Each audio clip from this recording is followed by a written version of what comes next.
I consider it an honor to have this privilege, to have these few moments, to be able to express on behalf of the friends who are here gathered and around the country who couldn't be here. And I first want to thank this Corps on behalf of the family, especially Pearl, for the outpouring of their kindness to the family and, of course, to Gordon throughout his life and his final days. To the captain, I want to especially, as a Salvation Army officer, express my gratitude for his example of commitment to his officership in serving this family on the day that Gordon departed from this earth and entered into heaven. He was a remarkable example, and he has been throughout this experience for the family, and we say thank you. I've been given the privilege to say a few words on behalf of the family, and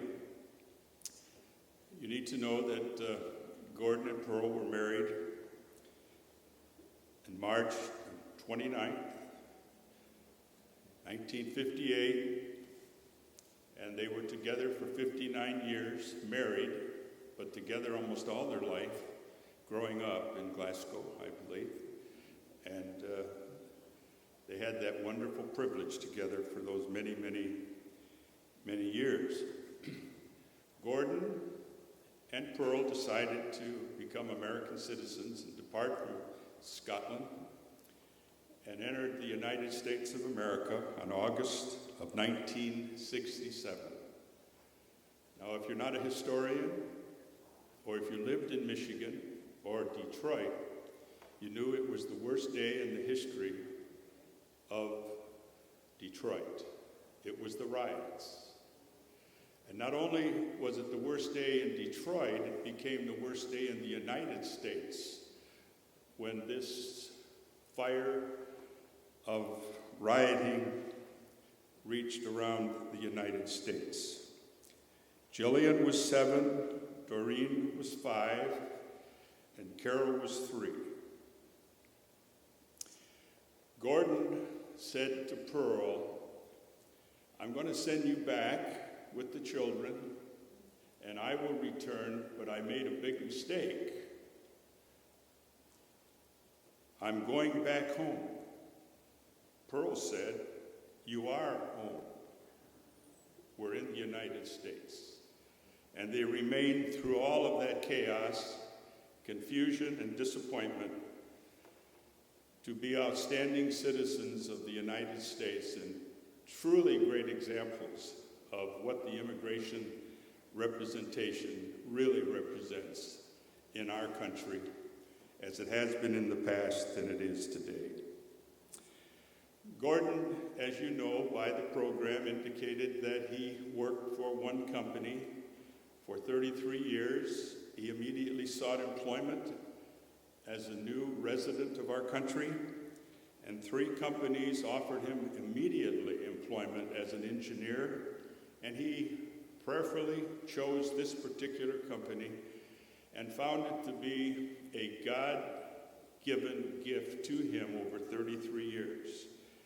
He entered the company as an engineer and served as a field representative in the United States of America, finding business and also answering questions throughout the country, to the level that they decided to promote him to international field representative. And he covered parts of the world up into Canada, Saskatchewan, all the way down to Miami, Florida. But he had a condition to his employment. His condition was that he would work from Monday to Thursday, but he had to be home on Thursday night to sing in the songsters, the choir, and to play in the band for all those years. And he made that a discipline of his life. And then for the weekend, he devoted it to his family, and he devoted it to his church and to the love of God in his life. Summer, fall, winter, spring, sailing, traveling, cross-country snow skiing, golfing, tennis, racquetball, and then their vacation time of memories for a lifetime in Gaylord, Michigan, where they found that to be their retirement home for the past 17 years. We've known the Palmers indirectly for 49 years. Personally, in our retired life, we've known them for the past 17 years and enjoyed every day of that experience. Oftentimes, when I have the privilege to do this, I try to find a character in the Bible, one of the disciples that I feel personally, all of us represent at least one of the 12. You find it who you are on your own. Gordon, I think he was the doubting Thomas. When it was time to say he really is the Son of God, and Thomas said, I'm not going to believe it till I see the nail prints in his hands.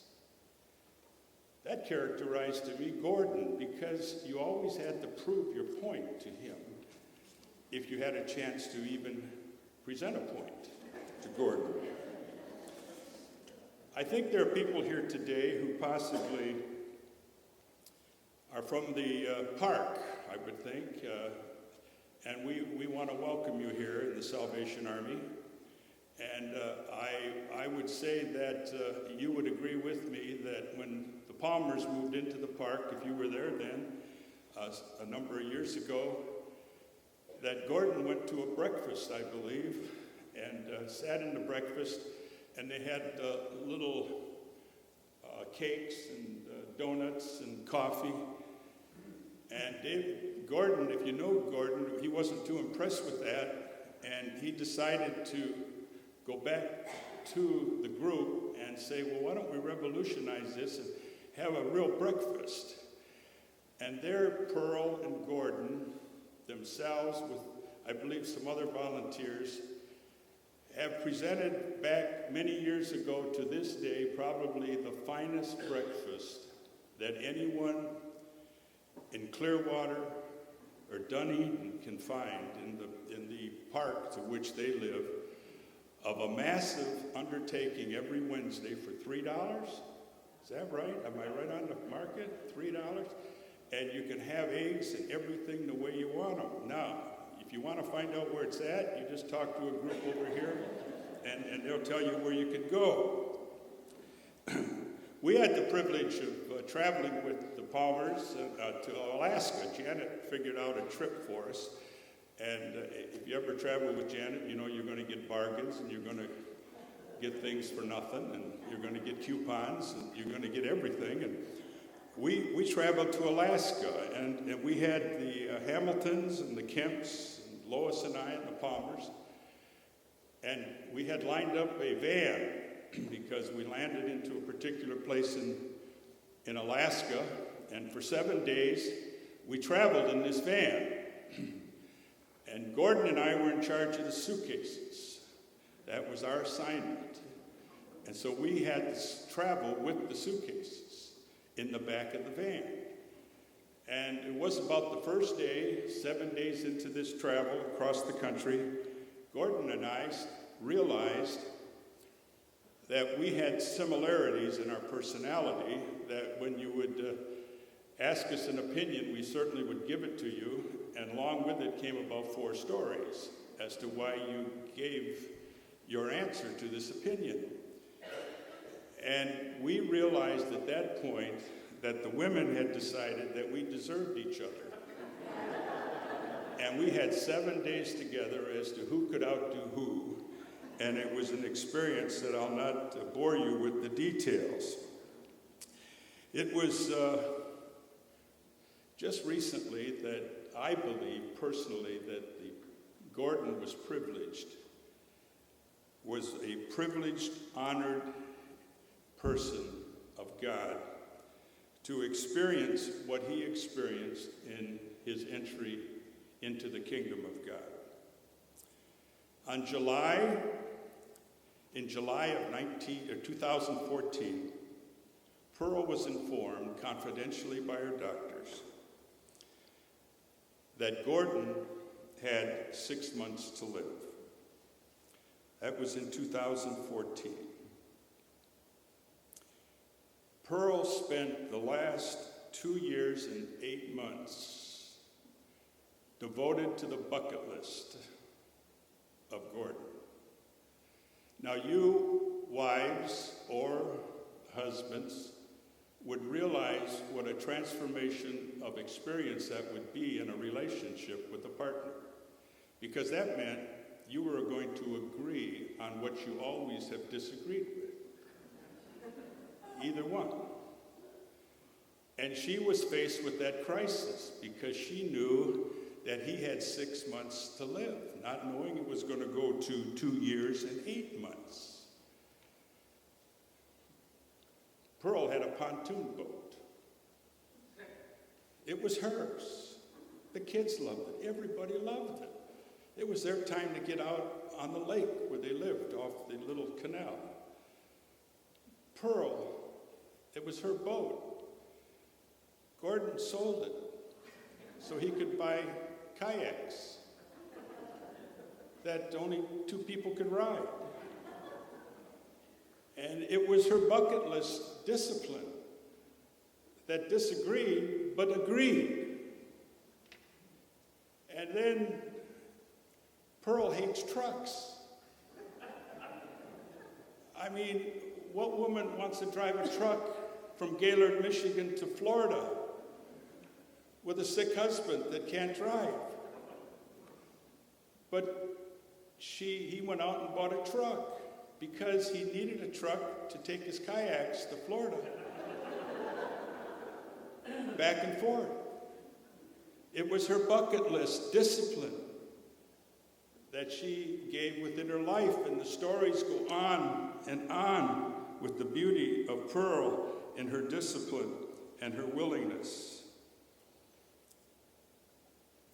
It was interesting on last Monday, because I had been with Gordon, I think on Sunday. I spent Sunday evening with Gordon, and I said to Gordon, "When do you want to go home, Gordon?" He says, "We're going home back to Gaylord May 2nd. He told me, May 2nd. I just listened.